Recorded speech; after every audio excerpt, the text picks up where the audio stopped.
Dude, bro, I've saved so much money, not paying for maintenance, not paying for gas. EVs are a massive investment, bro. EVs are a scam, and you are just too blind to see it. Huh. So, do EVs really save you money, or are they actually a scam? Well, I guess we gotta talk about that right now.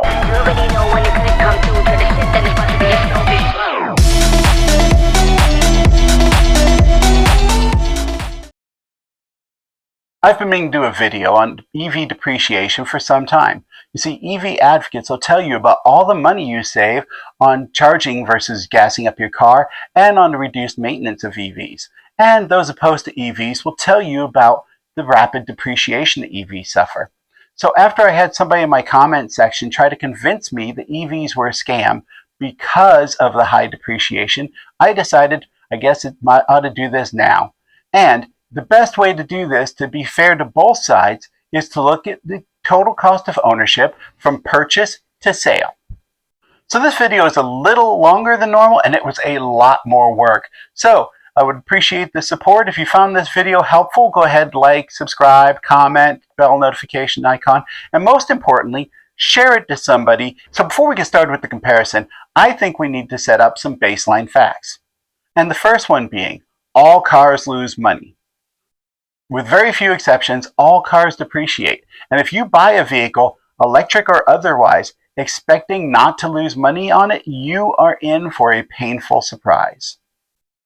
Number two, overpaying for a car will equal more depreciation. If I pay $60,000 for a car that has an MSRP of $50,000, I will have lost $10,000 before I even drive off the lot. This is important because we have all been overpaying for cars for quite a while. According to the Bureau of Statistics and Kelley Blue Book, the average new car transaction price in 2021 was $37,876. And in 2023, it was $49,338. That's an increase of 23%, which is insane.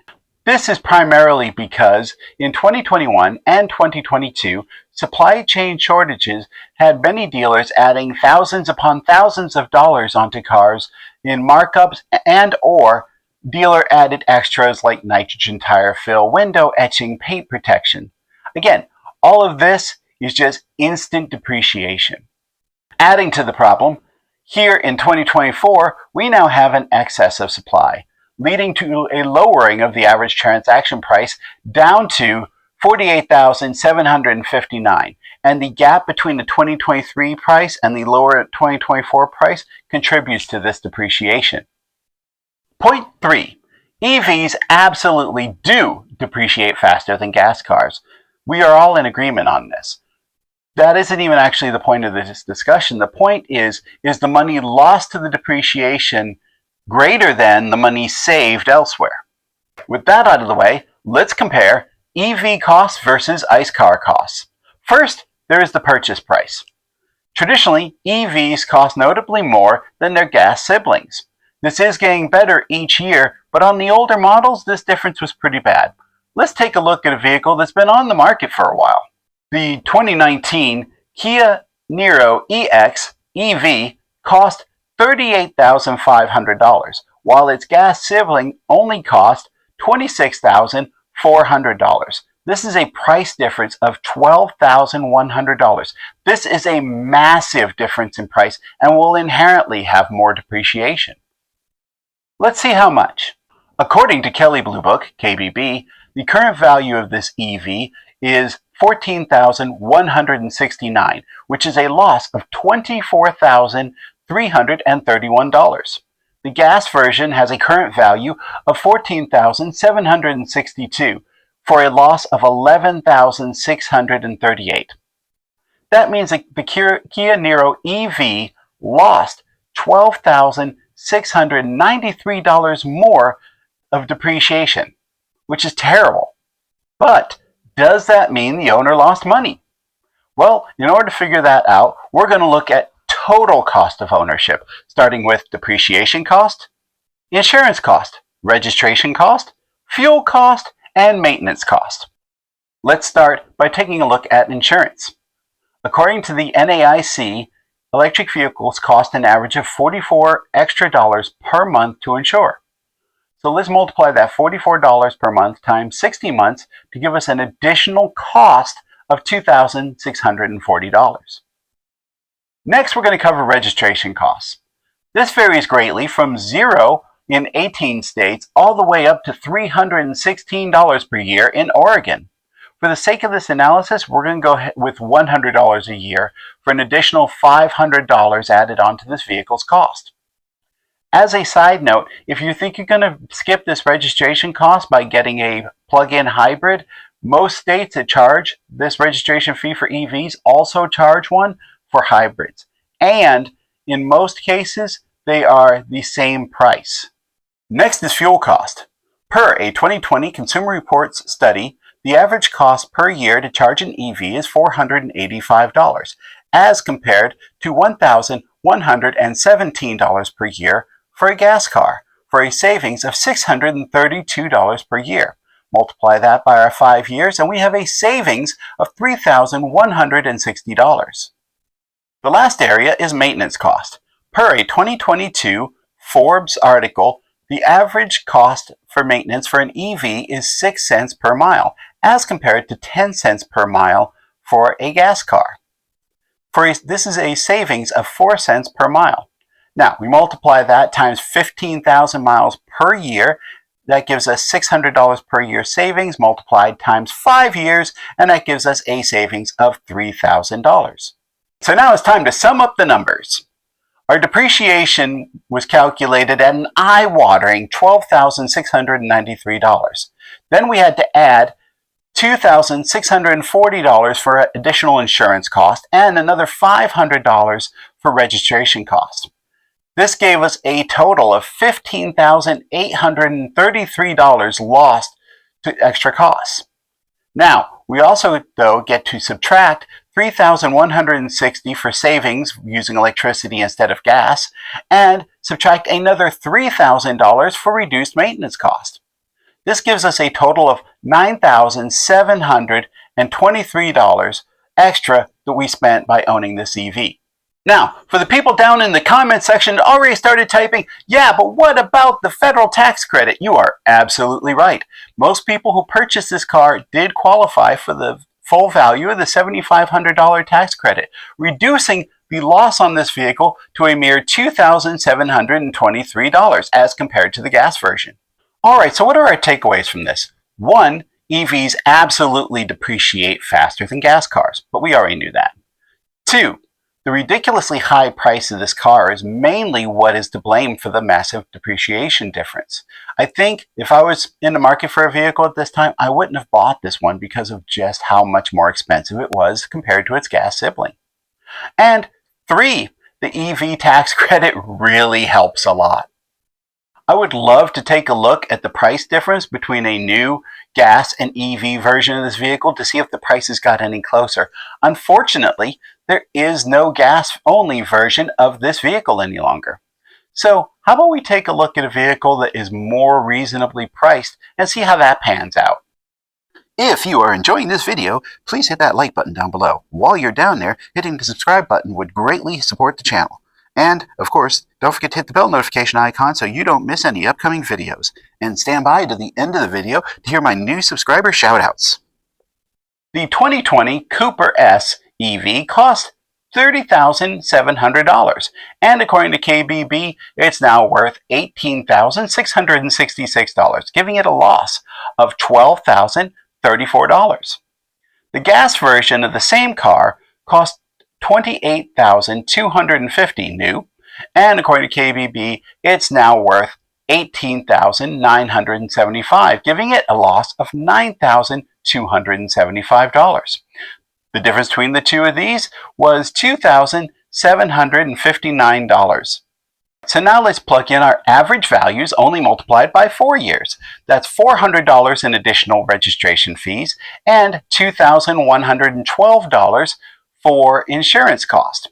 Now that gives us a total of $5,271 additional dollars we pay by owning this EV. But now let's subtract the gas savings of $1,264 and a maintenance savings of $2,400 for a grand total of $1,607 extra dollars we spend by owning an EV.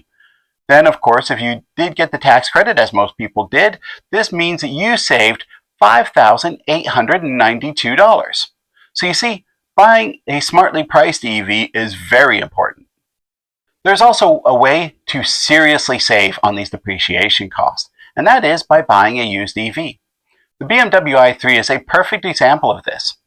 My i3 had an MSRP of about $56,000. I got it 2 years later with only 19,000 miles on it as a certified pre-owned for $20,000. Now, after we add the cost and savings times those 2 years, it is a loss of $34,492, which is just insane. Thankfully, most people got it as a lease, so BMW took that beating, not the consumers. Now, before you go, see, that's a great example of how badly EVs depreciate. Look what a ripoff that was. It was a really big drop in price. However, try to find an analog for this. All carbon fiber body car. If any gas car that has an all carbon fiber body, I'm going to guess had pretty bad depreciation as well, because you'd be talking about a supercar. For the viewer I mentioned at the beginning who said I was being scammed and didn't know it, let's check out the numbers and see. For insurance, it appears I actually pay a little bit more than the national average at $48 extra per month, giving me a total extra expense of $2,304. Next is registration fees. Actually, I haven't paid anything extra in registration fees, so my cost there is zero.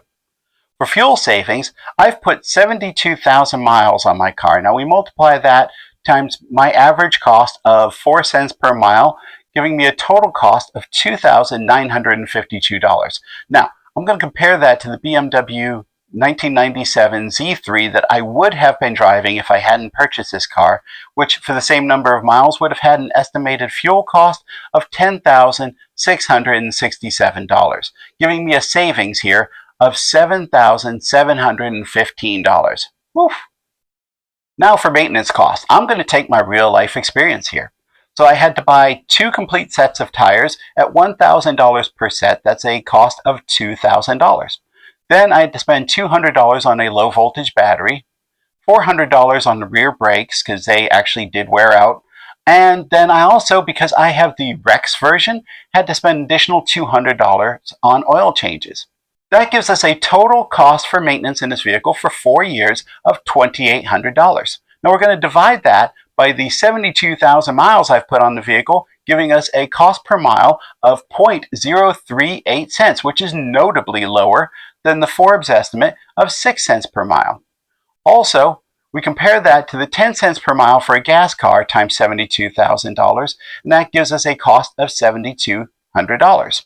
We subtract our $2,800 from the $7,200, and it gives us a total of $4,400 savings on maintenance. As I mentioned earlier, the BMW i3 has absolutely no gas car analog. But since we need something to compare the depreciation to, I've chosen a 2020 Civic LX. This is absolutely a very different car, but it did have an MSRP of $20,550 for the CVT version. This gives us roughly the same price starting out in a vehicle in 2020. So if we use the same mileage that I put on my vehicle and the same condition, today that Civic would be worth $14,894. Now, that gives us a loss of $5,656.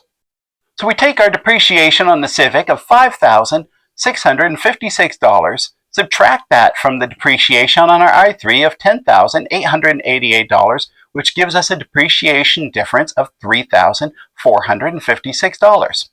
Then we have the insurance of $2,304 we add, and that gives us a total of $5,760 extra dollars we spent on the i3. And now we get to subtract $7,715 for gas savings and then subtract $4,400 for maintenance savings, giving us a grand total on this vehicle of $6,355 I saved by owning this vehicle. So absolutely, positively, I did not get scammed. Now, as a note, if I had bought the car in 2023 or later and ran it through the exact same scenario, I would have been able to tack on another $4,000 in tax credit savings. But since it didn't exist at the time I bought my car, I didn't get that. So, thanks for watching this far. If you have, please put down in the comment section below using the numbers that we ran. Did you save money? Did you get scammed? Did you lose money? What happened? Go ahead and put that in comments down below. Also, stick around for my subscriber shout out, and here's a video YouTube thinks you're going to like. And now it's time for the subscriber shout-outs. If you'd like your own shout-out, all you have to do is subscribe to the channel and either make sure your name is visible or put in the comments down below that you subscribed.